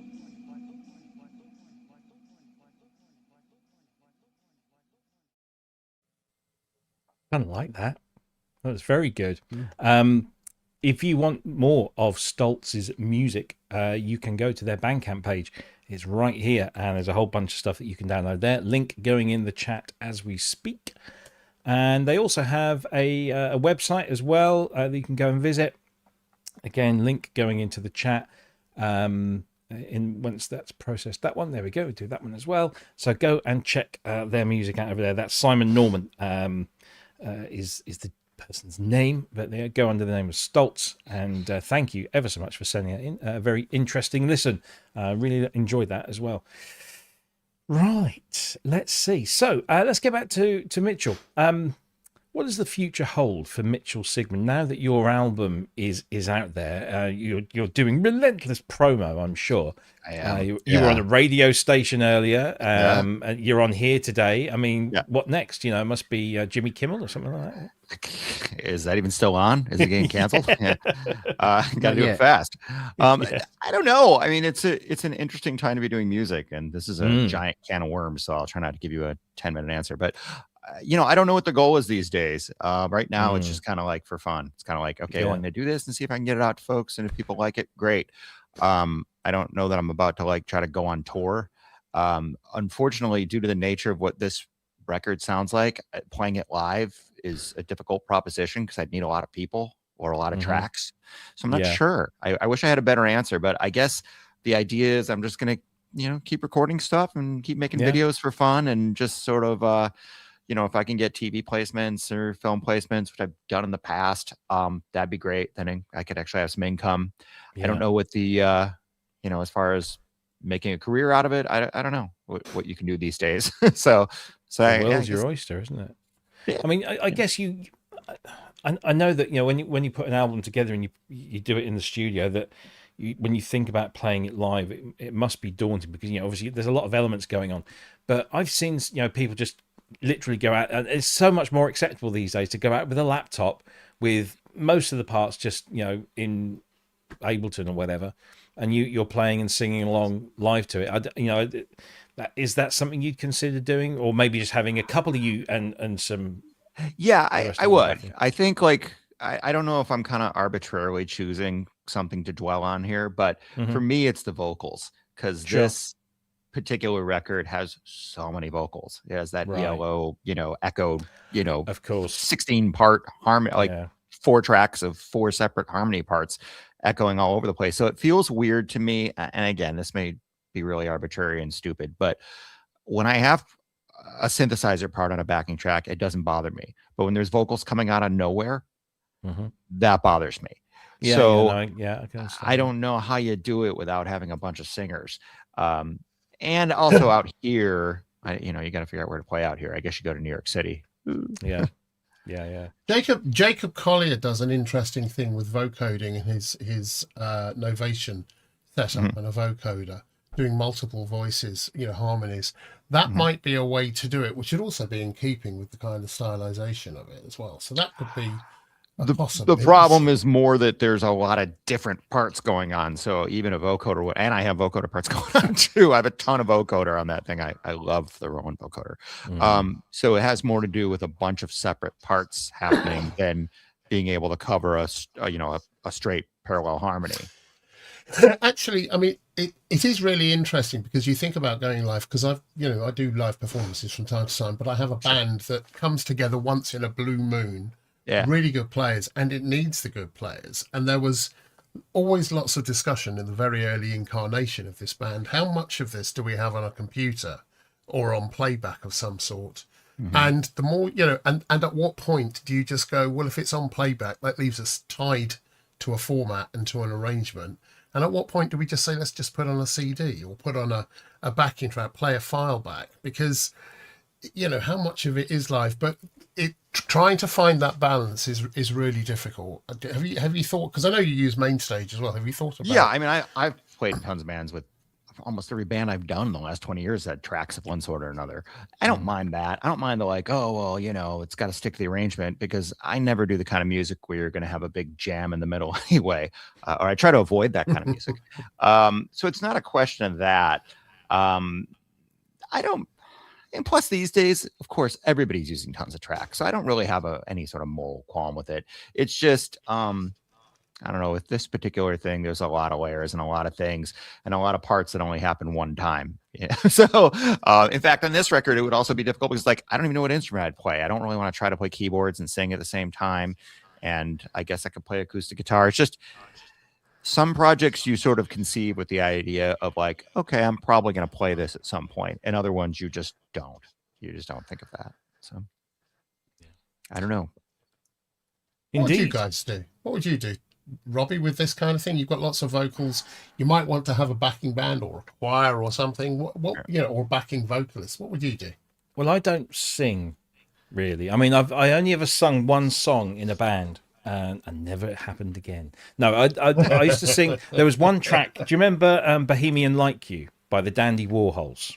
Oh God, yeah. Yeah. So when that was a big thing, I was playing in this covers band, and it was quite a low part, and I've kind of got a more, I don't know whether it's a tenor voice or whatever, but it's obviously got a lot lower since then. But I was the only one that could kind of sing the whole thing at its original pitch. So they just said, you sing this one. So I had a little headset mic and I was drumming away, and remarkable that, yeah, for a drummer, I could actually sing and play at the same time and generally keep it in time.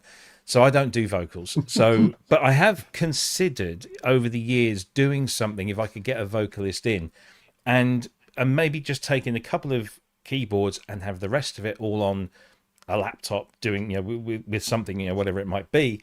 But it would just be maybe two voices. There'd be nothing as elaborate as what Mitchell has done. I wouldn't be stacking vocal layers. I don't have the first clue about how you would, go about doing that in the studio, let alone live. So if I was to do anything, I have no qualms about going out with just a laptop. I'm a big Sleaford Mods fan, a big Billy No Mates fan, and both those acts just turn up with a laptop with their backing tracks and just sing on top of them. And the energy of the show is good enough for me. But I'm assuming that Kent would probably call his mate Hans and say, come and do backing for me and my thing. I've got this thing. Just bring your band, bring all your kit, and you can back me. Is that right? Do you think he'd say yes? I don't know, because I sent him one of my tracks. I sent him one of my tracks, and I said, "Tell us what you think. Be brutally honest." And he got back to me, and he said, "Yeah, I think it's really, really good." I went, "Oh, cool." I said, "What can we do with it?" He went, "Oh, I'm not the person to ask." So, I think the answer might be in some of these situations to just pare things down a little bit. Yeah. In my head, I always think like, oh, it has to be exactly like it was recorded. Somebody's going to be out there in the audience and go, that part's missing. And that's nonsense. Yeah. Of course, that's never going to happen. I think the only thing I've ever sung would be Ooh La. And that was no points for guessing what track that came from. Yeah. And then they threw you out of the theatre. Yeah. Yeah.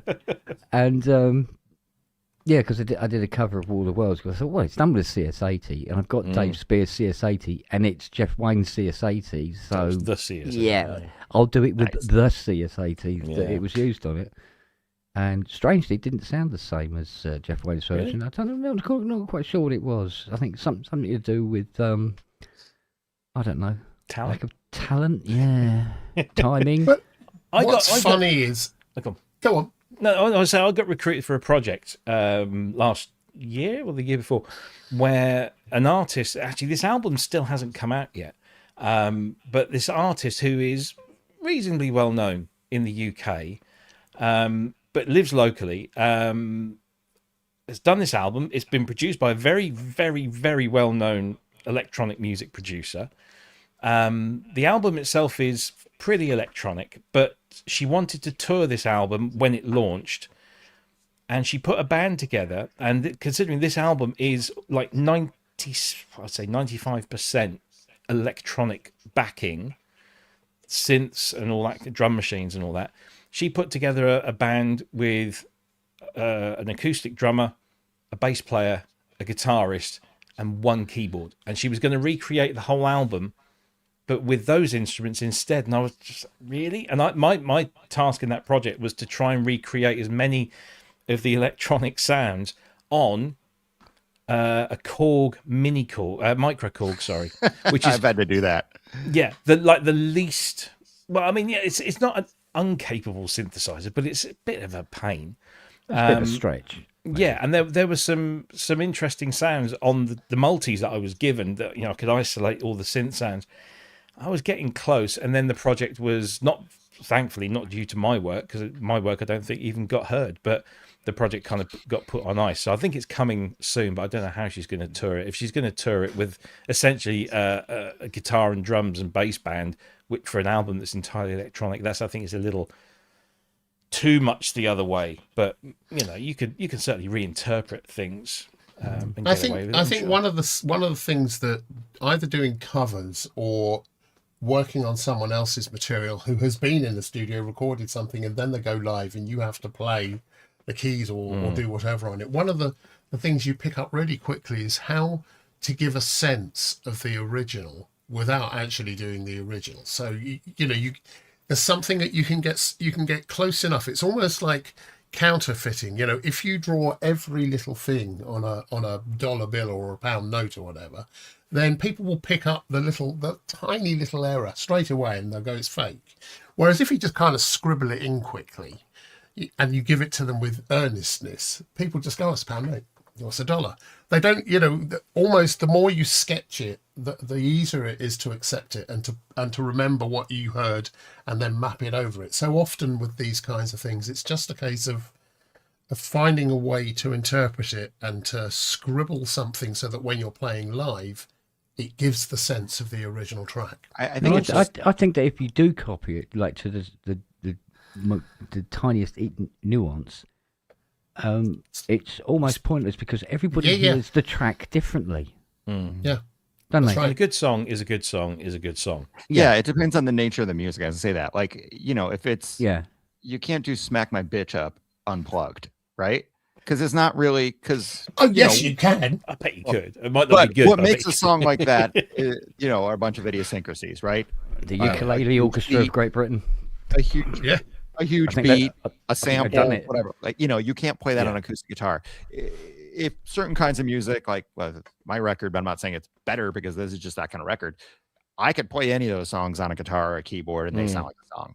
So I think it's dependent on the nature of the music. The thing you were talking about, Robbie, with that artist, it sounds like maybe it wasn't the kind of thing that could translate to a basic band very well. But I mean, Nouvelle Vague have made an entire career out of reinterpreting electronic music with anything but synthesizers. There are certainly, it can be done, but I think, as you say, the song is key, and if you've got something that is so heavily focused on weird and wonderful studio tricks and effects, then it might not be the easiest thing to do. Who knows? We shall see. But if you want to find out if Mitchell will ever tour his album, then of course you must go to his website, which is mitchellsigman.com.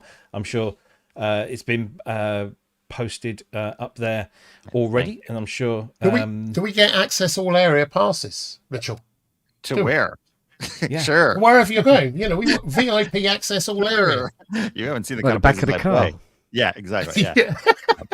Robbie. So, good. I was just going to say, whilst we're live on air, we spoke about the copyright disputes. I've just had a reply, and it says the copyrighted content has been detected in your thing, and your dispute has been reviewed, and Repost Network, who are the people that are claiming copyright, have decided that their copyright claim is still valid. So there you go. What are you going to do? Honestly, Repost Network. Who are they? I don't know. Something to do with the distribution, I guess. It's just one. We've had some interesting comments in the chat. So Ian says the short thing. Doing a short clip of the video won't work, but the record label can ask for the song not to be used in the YouTube Content ID system. And I am a Khan 64 says re-copyright exclusion for a YouTube channel. Use the thematic artist dashboard to add the channel IDs to the allow listed channels tab in your settings. So I guess is that the artist that has to do that, or so is that Mitchell or is that me that has to do that? I don't know. If you can clarify that, it's all useful stuff. There must be a way to.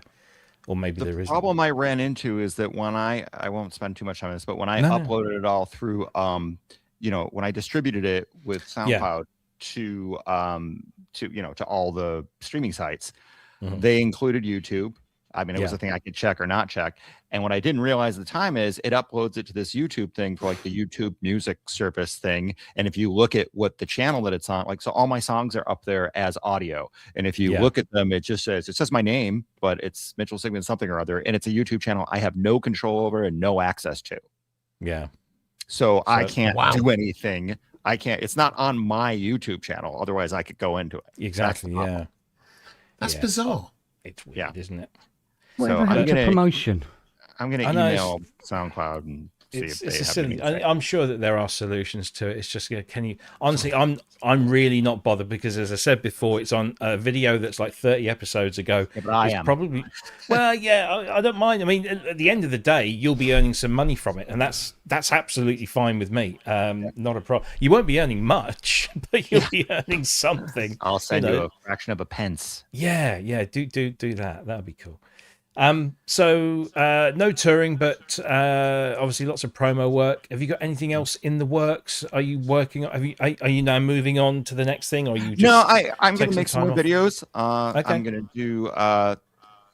going to do a video for the song "Alive Tonight," which is a very Kraftwerky sounding song on the record that like I almost didn't even put on, but everyone seems to love it.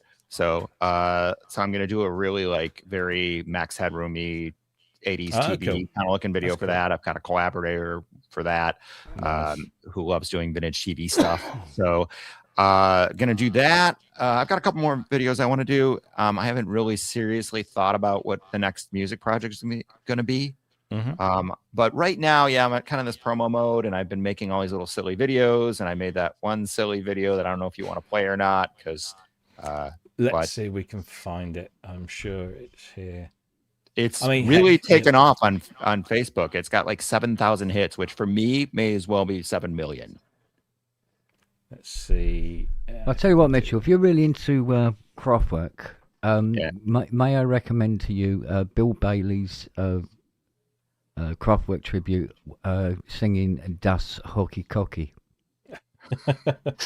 Why do I think that's not serious? It's not, but it's bloody brilliant. Bill Bailey. There you go. Bill Bailey. Yeah. Right. Let's go hell for leather. Let's play this. We'll play it straight off of YouTube here. Here we go. Is that a credit card? Business card. Aha.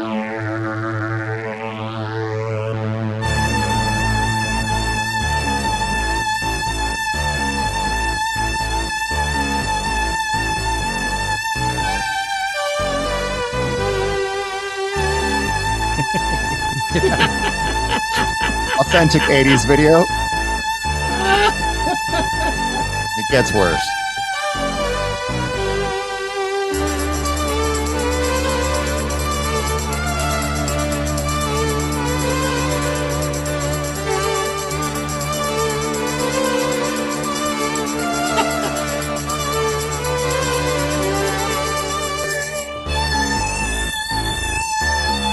Phaser on.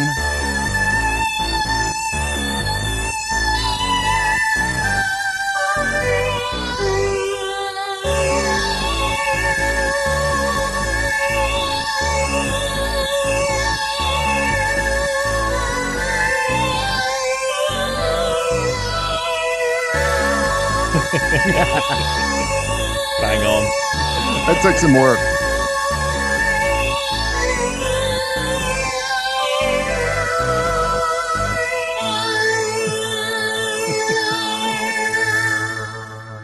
Very good. Well done. There you go. There you go. You can go and watch that on the YouTube channel, Celebutante. So, hang on, it's kicking off again. Oh, there we hello.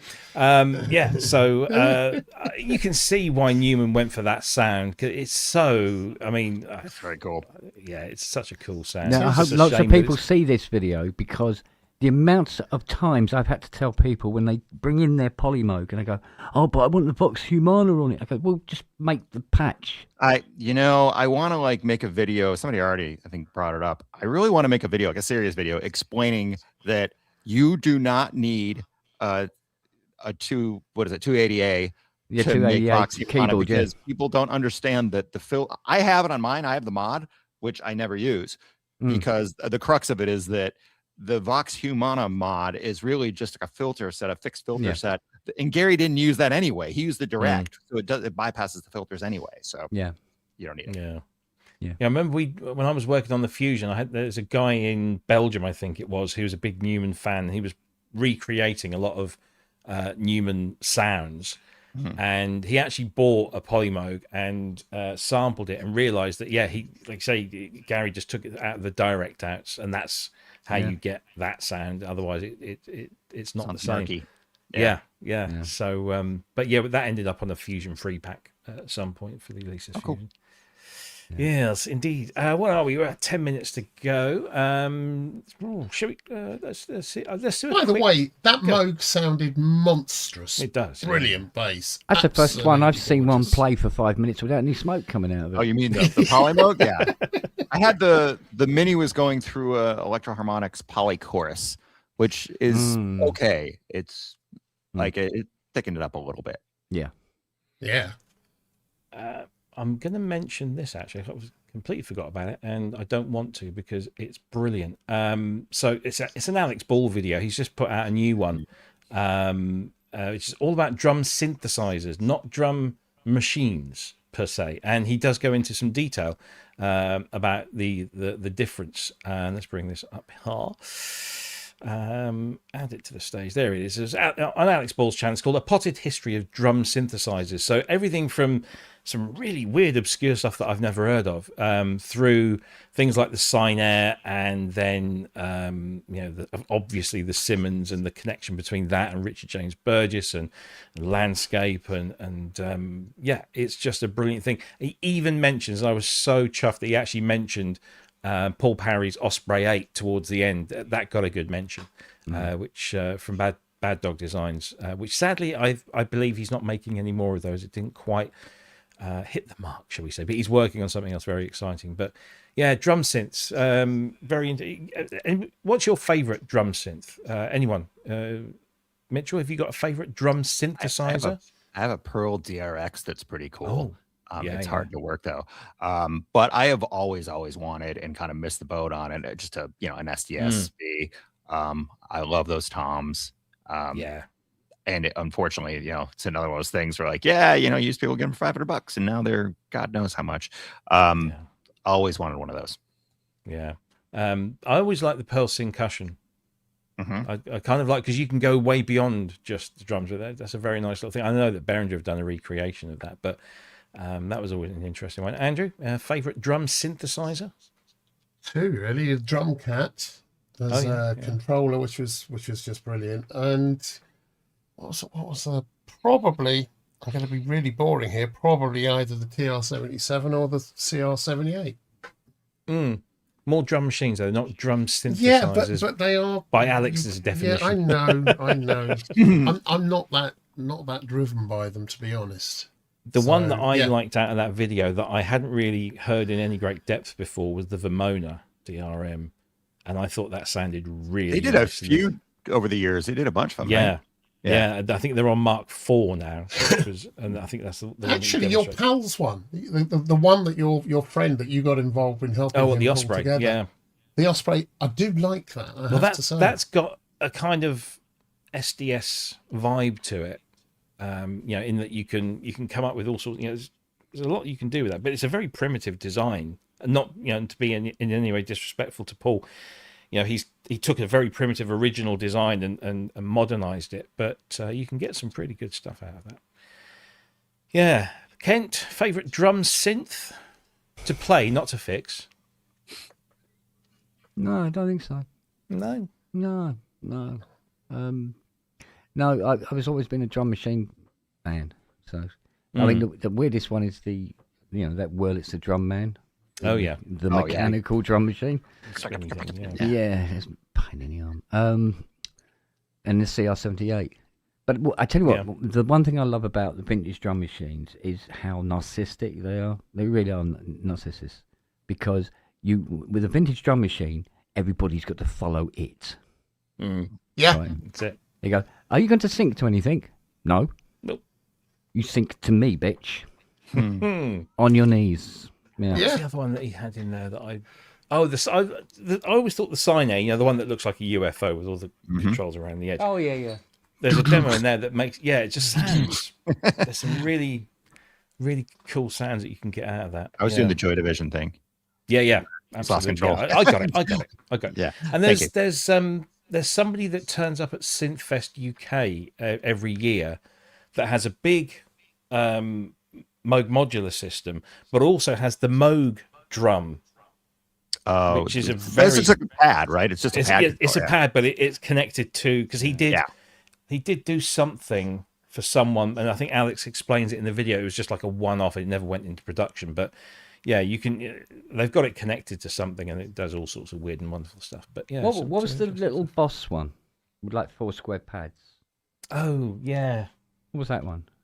Because we used to have one of them. Is it the Boss D1 or something like that? Oh, I was thinking Synsonics. Well, we used to use that as we used to have a game with that. We used to have it on one side of the kitchen. We used to throw marbles at it and see if we can get any decent rhythms. Honest to God, it's like we can just throw marbles at it and see what we get. I gotta say, kidding aside, like I love doing drums on the modular. I'll make sometimes I'll just on a little tear, and I'll just make like a bunch of snare drums or hand claps or kicks and just sample them. I've done that for Cheery stuff. I've done tons of samples from it before. Yeah. Wait, there we go. There you go. We're going to play Synsonic's Top Trumps now, are we? Yeah, this one. So I saw this in 1982, wherever it was, the year that it came out. 1982. It was advertised in probably Melody Maker. No, 1-2 Testing, I think it was. Oh, okay. And mine's around here somewhere. Have you got this? Have you got the same one or the one with the speakers? Because there was one that had the speakers. Mine's on like the back, yours, but they sound terrible. Oh, they do. But I remember in 1982 this advert in, I think it was 1-2 Testing magazine, or one of those pre-Sound on Sound things. And it was Carmine, a Peachy or a Piece, and he was the kind of the endorser of this. He said, he was just like making out that this was coolest thing. He got paid, whatever it was for 10 minutes for a couple of photographs. But I remember saying to my parents, "I need this. This is gonna. I need this." Yeah, and this is the one that's going to change everything. Yeah. They never bought it for me.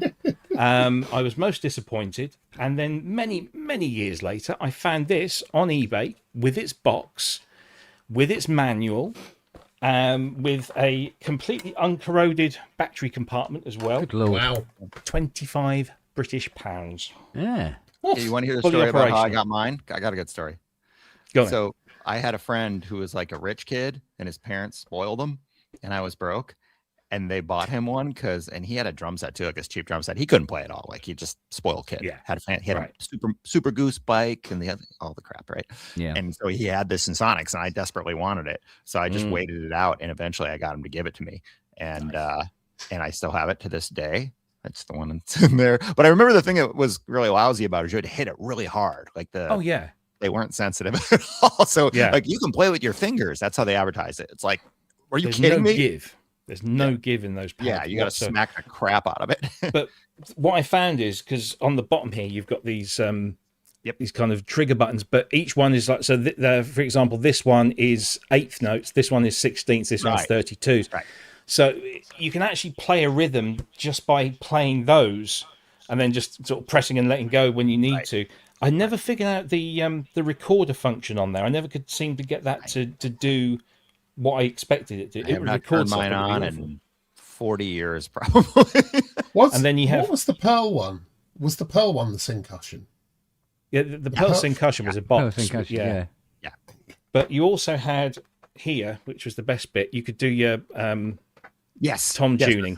And you can make a pretty Through cool that. kick drum with that. Yeah. Oh yeah, absolutely. Yeah. Actually, somewhere around here, I've still got those VR drumsticks. Oh, don't throw them in the bin. I know, because you can never find. You go, is that the ride? No, it's not there. Where the hell is it? It's over here, isn't it? I almost there. It is. Pointless things. Yeah. I almost put that Sonics on the wall behind me with my keyboards, but I thought, like, well, I didn't really use it. Like, I wanted the legit stuff that I actually used. So. And there was a rumor or a story, I don't know whether it was an urban myth, that Kraftwerk used the Synthsonics drums. Well, you know what they really used, right? Well, yeah. It was kitchen foil and knitting needles. Or No, but like, something. what the sound, this is a good topic, actually. Some people might not know. You guys probably know. They used one of those, what is it? You'll know. It's a drum. It's like a really bad organ beatbox. MRK something. But the thing about it is it had buttons on the front, so you could manually trigger the sound. So they just tap those and they use those to trigger the sounds. But that's like on all their famous stuff, and besides the modular.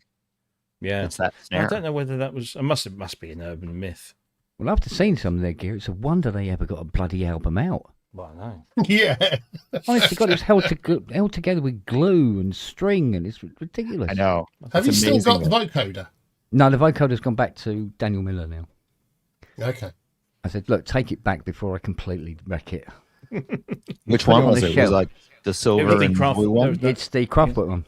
Yeah. The Autobahn. Silver or something, or it was. There was no name on it. It was blue, wasn't it? Yeah, it was blue. So it was knocked up by a aircraft designer or something. For how many bands? Oh, Christ. You remember? I think it was about just 12. the one Kraftwerk. About 12, but the story was they used it. It was incredibly unreliable. They used it. They said they sang Autobahn into it at the beginning of that track. Yeah, and then it packed up, and they've never used it again. That was it. So, what did they use on Radioactivity? Probably a Moog. I was saying the Moog one. I don't know, because I've used the Moog, and it's not very good.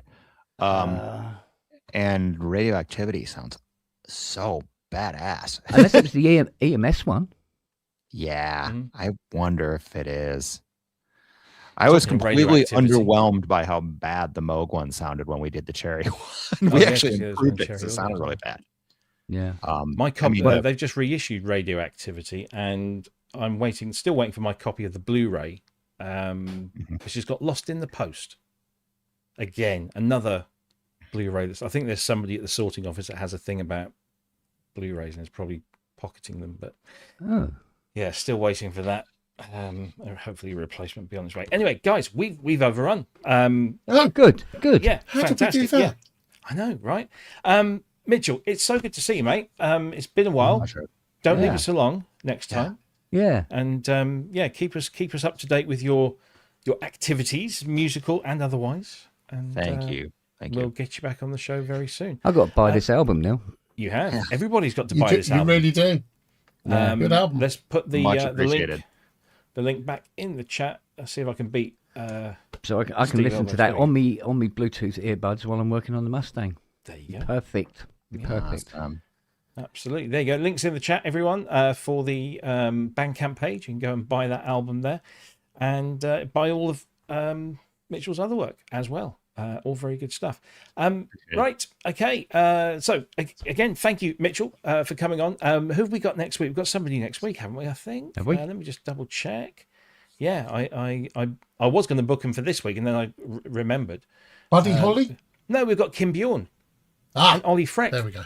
Coming on next week to talk all things Beat Gems, which is the wonderful new book from Bukes that has gone on to pre-sale and is coming out, I believe, end of summer, beginning of autumn, around there. I know Mike's in the chat. He'll be able to confirm.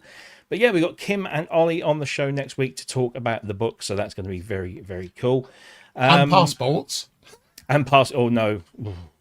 Poor Ollie. Yes, we'll talk about the passport situation. We'll sympathise with the poor fella. Yeah, Couldn't make it to his own absolutely. book launch because his passport was the wrong type or something stupid. It was so sad. Yeah. But anyway, we'll get there. Right. So Kent, you're Mustanging over the bank holiday weekend? No, I'm going. Well, I'm going to do the suspension on this smart car Your smart tomorrow. car. Yeah, that's it. Yeah. As for the Mustang, ironically, it's now too warm to spray. Too warm to spray. I can't fucking So win. too can wet I? or too warm. Yeah, exactly. Never mind. It's a bit like, Andrew, you've got your CE coming tomorrow, so I'm guessing that in between drinking margaritas and stuff, you'll be exploring the wonderful world of wobbly keys. Yeah, I'll be working out how to fit it in, how to plug it into everything, and then getting used to it. So yeah, I've got a busy weekend. Yeah, it's a very cool thing. I'm off to Milton wait. Keynes tomorrow to pick up a Somebody has Yamaha to. SY99, which I've managed to snag. Yeah, that's such a good instrument. It is. I have no idea where I'm going to put it. That's the thing. Well, it's real small.